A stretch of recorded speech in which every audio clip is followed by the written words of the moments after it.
ആ അതാ വരുന്നു. നീ കാപ്പി കുടിക്കാൻ വരുന്നുണ്ടോ? അച്ഛനും ഏട്ടനൊക്കെ അവിടെ വെയിറ്റ് ചെയ്യാ. ആ ഇത്തിരി വെയിറ്റ് ചെയ്യട്ടെ. അയ്യേ, ഇതെന്താ നിന്റെ മുഖത്ത്? ഇതിന്റെ പേരാണ് മീശ.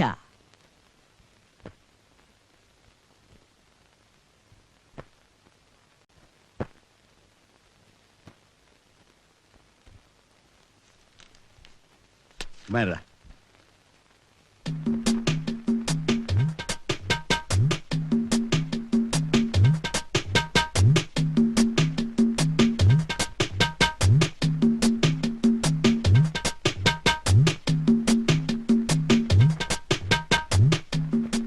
അച്ഛന്റെ മൂത്ത മകനാരാ? എന്താ അല്ല ഇവനാണെന്നൊരു സംശയം. ഇങ്ങോട്ട് നോക്കിയടാ. എന്താ ഈ മുഖത്ത് വരച്ചു വെച്ചിരിക്കുന്നത്? മീശ അല്ലാതെന്താ? ഒന്ന് കറുപ്പിച്ചേ ഉള്ളൂ. തുടച്ചില്ലടാ, തുടച്ചളയാൻ. തുടച്ചു കളയടാ. ഒരു മീശ വരയ്ക്കാനുള്ള സ്വാതന്ത്ര്യം ഇല്ലേ ഈ വീട്ടിൽ? എന്റെ മക്കളെ ഞാനൊരു ഈർക്കിലെടുത്ത് പോലും തല്ലിയിട്ടില്ല. നീ എന്നെ ഇത് മേടിക്കും. ഇവൻ മിക്കവാറും മേടിക്കും. എന്റെ അമ്മ എന്തോ ഈ കാണിച്ചു വെച്ചിരിക്കുന്നത്? ഇതെന്തോ ഇത് 2 ഇഡലിയോ? ചുമ്മാ അതല്ല ഞാൻ ഇങ്ങനെ വണ്ണം വെച്ച് പോകുന്നത്. നീ 10-15 എണ്ണം തിന്നുന്നല്ലേ? അല്ല അതാ പറഞ്ഞത്, ഇങ്ങനെ നിർബന്ധിച്ച് കഴിപ്പിച്ചാലേ. അമ്മയ്ക്ക് ഈ പേഴ്സണാലിറ്റി ടെസ്റ്റ് എന്ന് പറഞ്ഞാൽ എന്താണെന്നറിയോ? എനിക്കറിയില്ലേ. ഇവിടെ ചോദിച്ചു നോക്ക്, പറഞ്ഞുതരും. 2 ഇഡലിയൊക്കെ കഴിക്കാം അല്ലേ അച്ഛാ?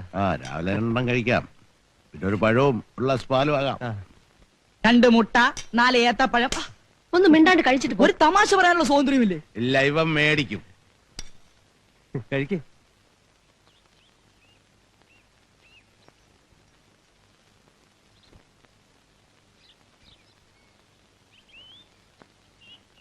ദേവി, മണി 9:30 കഴിഞ്ഞു.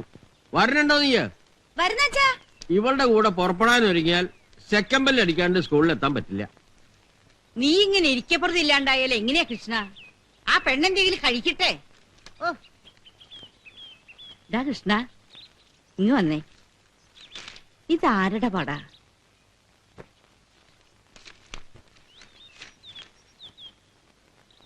ഇതൊരു ടോണിക്കിന്റെ പരസ്യ. ആണുങ്ങളായ ഇങ്ങനെ ഇരിക്കണ കയ്യിന്റെ ഒക്കെ ഒരു വണ്ണം കണ്ടു. ഈ ടോണിക്ക് കുടിച്ച ഇങ്ങനെയാവോടാ? എന്താ അമ്മയ്ക്ക് രൂപ വേണോ? എനിക്കല്ല, നമ്മുടെ സേതുവിന് ഒരു കുപ്പി വാങ്ങിക്കൊടുക്കാൻ നല്ലതാ. സേതുവേട്ടന്റെ കാര്യം മുത്തശ്ശി പറയുന്നേ? ഇപ്പൊ തന്നെ തടി കൂടലാന്ന് പറഞ്ഞ് അച്ഛമാമ എന്നും മഴക്കാം. അമ്മയ്ക്ക് ഇപ്പൊ സേതുവിനെ ഇതുപോലെ ആക്കണമെന്നാ. എന്തിനാ ഗുസ്തിക്ക് വിടാനാ? അവൻ ഇൻസ്പെക്ടർ ആവേണ്ടതല്ലടാ. കള്ളന്മാരൊക്കെ നല്ല ഇടിയിടിക്കണമെങ്കിൽ നല്ല തടി വേണം. മുത്തച്ഛനെ കണ്ടിട്ടില്ലല്ലോ നീ? ഈ പടത്തിൽ കാണുന്നത് പോലെ ദേഹം. നിന്റെ അച്ഛനെ ഗുണമൊന്നും കിട്ടിയിട്ടില്ല. ആ രൂപഗുണം മുഴുവൻ കിട്ടിയിരിക്കുന്നത് സേതുവിനാ.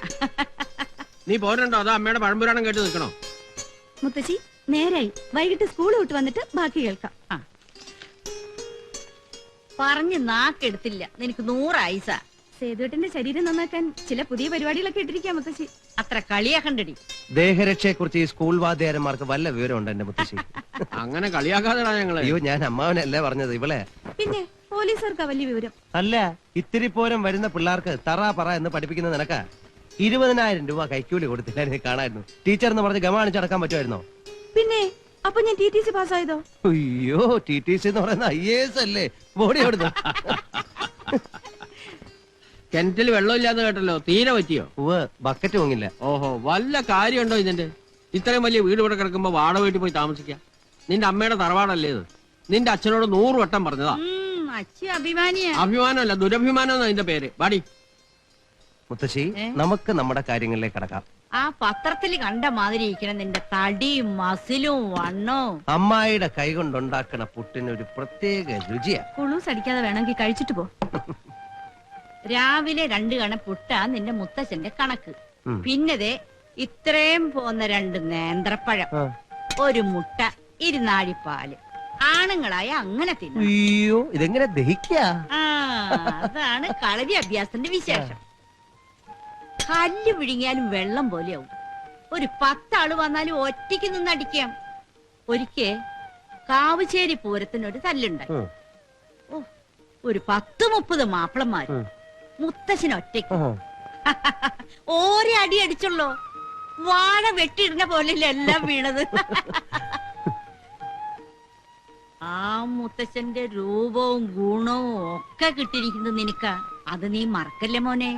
2-3 ആളൊക്കെ വന്നാൽ ആരൊക്കെ ഞാൻ നോക്കും. അതിനുള്ളതൊക്കെ ഉണ്ട്. ദേ ഒന്ന് പിടിച്ചു നോക്കിയേ. അയ്യേ പോരെ പോരെ പോരെ പോരെ കളരി പഠിച്ചേ പറ്റൂ.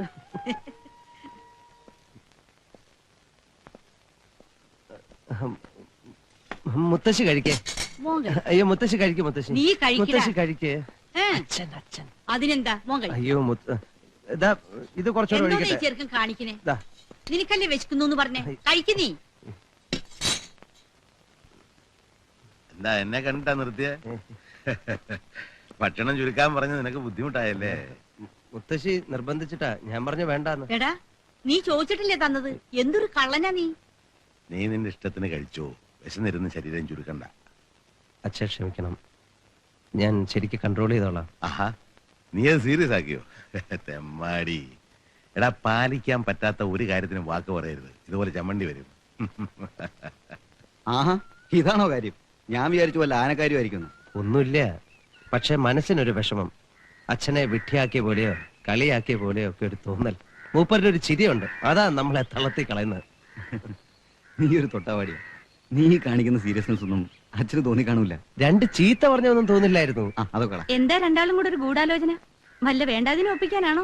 അല്ല, സേതുവിന് നല്ലൊരു കല്യാണാലോചന വന്നിട്ടുണ്ട്. അതങ്ങ് നടത്തിയാലോ എന്ന് ആലോചിക്കുക. ടീച്ചർ അഭിപ്രായം എന്താ? ആലോചിക്ക്. അവസാനം കേശുവിനെ കെട്ടേണ്ടി വരും. എന്താ എനിക്ക് പറ്റില്ലേ?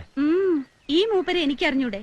ഒരിക്കൽ എന്നെ ഒരാള് കാണാൻ വന്നു പറഞ്ഞ് ഈ സാറ് കാണിച്ച പരാക്രമമൊക്കെ അറിയാലോ കേശുവിന്. വീട്ടിൽ വരുന്നവരെ അപമാനിച്ചയക്കാൻ പറ്റുമോ? അവരെ അകത്ത് കയറ്റി ഇരുത്തിയത് സഹിച്ചില്ല. ഇവൾ അവരുടെ മുമ്പിൽ ചെന്ന് അണിഞ്ഞൊരുങ്ങി നിന്നിട്ടുണ്ടാവും. പെണ്ണല്ലേ ജാതി. ആണുങ്ങളുടെ മുമ്പിൽ പ്രദർശിപ്പിക്കാൻ കിട്ടുന്ന വല്ല അവസരവും ഇവര് വെറുതെ കളയൂ. എന്തിനാ സേതോട്ട ഇല്ലാത്ത പറയണേ? ഞാൻ അവരുടെ കൺമുമ്പിൽ പോലും പോയില്ല. അയ്യോ, നമ്മളെ അങ്ങ് ഒഴിവാക്കിയേക്ക്. ഈ പരിഭവം പിണക്കവും ഒക്കെയാ പ്രേമത്തിന്റെ ഒരു രസം. അതിന്റെ ഇടയിൽ നമ്മളൊരു കട്ടുറുമ്പാവുന്നില്ല. പറ്റ ടീച്ചറെ, വരട്ടാ. നാളെ കാണാം.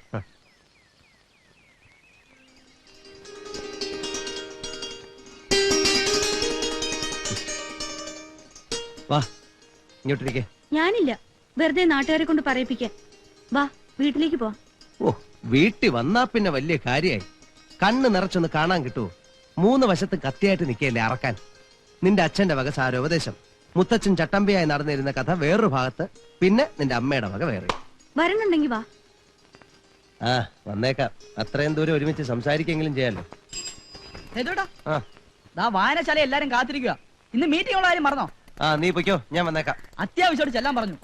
ചേച്ചി ഞാൻ കൊണ്ടിട്ടോളാം. നാശം. ഇന്ന് കട്ടുറുമ്പളുടെ ഘോഷയാത്രയാ. വേഗം ചെല്ല്. പോടാ.